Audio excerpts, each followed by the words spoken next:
नमस्कार, स्वागत है आप सभी का एमपी भारत में। मैं आपके साथ खुशबू खान। बुलेटिन की शुरुआत करेंगे, लेकिन एक नजर अब तक की सुर्खियों पर।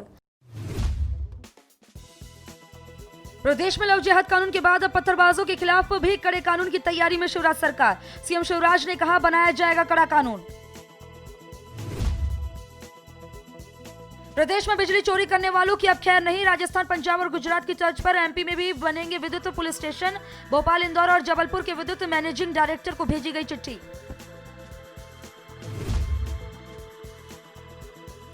आत्मनिर्भर मध्य प्रदेश को लेकर शिवराज की कैबिनेट बैठक कल। सीएम आत्मनिर्भर मध्य प्रदेश के रोड मैप पर करेंगे मंथन। मंत्रियों को सौंपनी होगी अपने विभाग की प्रगति रिपोर्ट।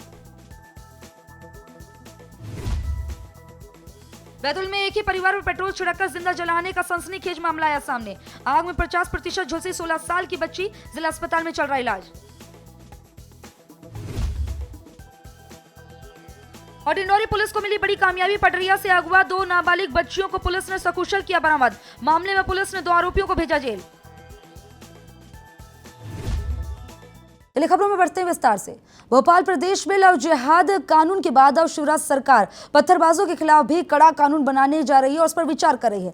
दरअसल पत्रकारों से बातचीत में सीएम शिवराज सिंह चौहान ने प्रदेश में हाल ही में हुई पत्थरबाजी की घटनाओं पर सख्त कार्रवाई की बात कही। उन्होंने कहा कि अयोध्या में राम मंदिर निर्माण के लिए धन जुटाने को लेकर हिंदू संगठनों की रैलियों पर पश्चिमी मध्य प्रदेश में पथराव की घटना सही नहीं थी। प्रदेश में अब पत्थरबाजों के खिलाफ भी सख्त कानून बनाया जाएगा। मध्य प्रदेश में रूल ऑफ लॉ रहेगा, कानून का राज। इस तरह के अपराधी साधारण अपराधी नहीं है, इनको छोड़ा नहीं जाएगा। ये अभी तो मामूली सी कार्रवाई होती थी, अब हम कड़ी सजा का प्रावधान करने के लिए कानून ला रहे हैं, कानून बना रहे हैं। लेकिन केवल पत्थरबाजी नहीं, कई बार उत्पाती सार्वजनिक संपत्ति को नुकसान पहुंचाते हैं, आग लगा देते हैं। सार्वजनिक संपत्तियों के साथ साथ व्यक्तिगत संपत्तियों को भी नुकसान पहुंचाया जाता है। किसी की दुकान में आग लगा दी या तोड़फोड़ कर दी, अभी अक्षम्य अपराध है। तो मध्य प्रदेश में अब बिजली चोरी करने वालों की खैर नहीं। दरअसल राजस्थान, पंजाब और गुजरात की तर्ज पर अब एमपी में भी विद्युत पुलिस स्टेशनों की स्थापना की जाएगी। इसके लिए विद्युत विभाग की ओर से तैयारियां शुरू कर दी गई हैं। ऊर्जा विभाग के प्रमुख सचिव संजय दुबे की ओर से भोपाल, इंदौर और जबलपुर के विद्युत मंडल के मैनेजिंग डायरेक्टर्स को इस विषय पर चिट्ठी लिखकर भेजी गई है। अभी बिजली चोरी के मामलों में बिजली कंपनियों को स्थानीय पुलिस की मदद लेनी पड़ती है, लेकिन अब बिजली विभाग के अपने खुद के विद्युत पुलिस स्टेशन होंगे। खबर राजधानी भोपाल से आ रही है। शिवराज सरकार ने आत्मनिर्भर भारत पर काम करना शुरू कर दिया है। इसी को लेकर कल भोपाल के होलार डैम में शिवराज कैबिनेट की बैठक आयोजित की गई और इस बैठक में शामिल होने के लिए सभी 30 मंत्रियों को सूचना भेजी जा रही है। कल होने वाली इस बैठक में सीएम मंत्रियों के साथ आत्मनिर्भर मध्य प्रदेश के रोडमैप पर मंथन करेंगे और मंत्रियों को बताना होगा कि उनके विभाग को मिले लक्ष्य पर अब तक क्या प्रगति हुई है। वहीं बैतूल में एक 16 साल की किशोरी पर पेट्रोल छिड़ककर जिंदा जलाने का सनसनीखेज मामला सामने आया। मामला बैतूल के रानीपुर थाने का है, जहां पर एक परिवार घर में सो रहा था। उसी वक्त एक युवक ने घर में घुसकर पेट्रोल छिड़ककर आग लगा दी, जिस दौरान वहां सोई 16 साल की एक बच्ची आग में 50% झुलस गई, जिसका इलाज अस्पताल में जारी है। और इस मामले में पीड़ित परिवार ने पीड़ित किशोरी की बड़ी बहन के प्रेमी पर ही हमले का आरोप लगाया है। आपको बता दें कि प्रेमी युवक की प्रेमिका 4 साल पहले जलकर मर गई थी। रात में 1:30 बजे 100 डायल पे इवेंट आया था कि वहाँ कोई अंगार लगी थी घर में, तो 100 डाल गई थी। तब एम्बुलेंस भी आ गई थी, तो लड़की को उठा के चले गए थे।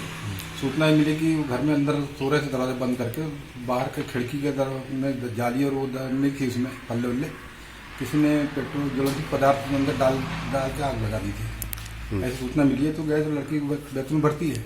कितनी जल गई सर? वो करीब 50% बन। खबर डिंडौरी के पटरिया से, जहां पर 2 नाबालिग बच्चियों को अगवा करने की घटना सामने आई है, जिसमें एसपी की सजगता के चलते दोनों बच्चियों के सही सलामत उन्हें बरामद कर लिया गया। दरअसल परिजनों की रिपोर्ट दर्ज करने के बाद अधीक्षक ने तत्काल देर न करते हुए कंट्रोल रूम के जरिए पूरे जिले की पुलिस को अलर्ट कर दिया और फिर मालपुर के पास एक लाल महिंद्रा मैक्स को रोककर तलाशी के बाद दोनों बच्चियों को सकुशल बरामद कर लिया है और इस मामले में 2 आरोपियों को गिरफ्तार करके जेल भी भेजा जा चुका है। धर्मनगरी चित्रकूट में दस्यु समस्या से ग्रामीण वासियों को निजात दिलाने के लिए सतना पुलिस ने अपनी कमर कस ली है। बता दें कि दस्यु बबली और लवलेस कोल को सतना पुलिस द्वारा एनकाउंटर में मार गिराने के बाद एमपी और यूपी की सीमा से लगे तराई क्षेत्रों में वासिंदों ने सामान्य जीवन जीना शुरू कर दिया था, लेकिन अब दोनों राज्यों में पंचायती चुनावों की सुगबुगाहट शुरू हो गई है और सरगना दस्यु गौरी यादव के गुर्गों की दस्तक फिर से सुनाई देने लगी है, जिसे लेकर मझगांव थाना पुलिस द्वारा गांवों में लगे जंगलों में सर्चिंग और कॉम्बिंग शुरू कर दी गई है। प्रदेश में भूमाफियाओं को लेकर सीएम शिवराज कई बार चेतावनी दे चुके हैं और प्रशासन ने भी माफियाओं पर कार्रवाई को लेकर अपनी कमर कस ली है। इसी कड़ी में उज्जैन के खारा कुआं थाने के लिस्टेड अपराधी मकबूल के अवैध घर को धराशायी करने की कार्रवाई की गई। मकबूल पर शराब तस्करी, अवैध शस्त्र रखने, गुंडागर्दी करने, मारपीट समेत दर्जनों मुकदमे दर्ज हैं और इसी को लेकर भारी पुलिस बल के साथ अपराधी मकबूल के अवैध आशियाने को जमींदोज कर दिया गया। थाना खाराकुआ के अंतर्गत मकबूल पिता याकूब खान है, जिसमें 15 केसेस दर्ज हैं, जिसमें 4 या 5 केसेस एनडीपीएस के हैं एवं अन्य मारपीट और आर्म्स एक्ट के अपराध इसमें दर्ज हैं। आज इसके जो अवैध मकान हैं उनको तोड़ने की कार्रवाई की जा रही है। माफिया और गुंडे बदमाशों के विरुद्ध जो कार्रवाइयाँ की जा रही हैं उसी के अंतर्गत ये कार्रवाई भी की जा रही है। तो इस व्यक्ति के विरुद्ध भी 14 अपराध दर्ज हैं विभिन्न धाराओं में। तो देश में वैक्सीन के इंतजार के बाद अब जब देश को अपने खुद की वैक्सीन मिल गई है तो अब सवाल वैक्सीन वितरण को लेकर है और वैक्सीन फ्री मिलने को लेकर है।